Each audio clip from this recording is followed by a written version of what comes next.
রাজশাহীতে নেমে এসেছে এ বছরের প্রথম কুয়াশা। আজ সোমবার ভোর থেকেই শহর ও উপজেলা জুড়ে ঘন কুয়াশার চাদরে মোড়ানো ছিল চারপাশ।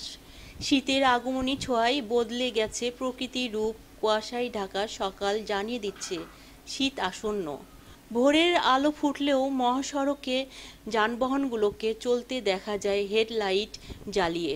কুয়াশা ভেদ করে গন্তব্যের পথে ছুটছে মানুষ। শহরের আশেপাশে মাঠে দেখা গেছে শিশির ভেজা ঘাসে খেলায় মত্ত শিশুদের। প্রকৃতির স্নিগ্ধতার মুখর সকাল যেন এক অন্যরকম অনুভূতি ছড়িয়ে দিয়েছে।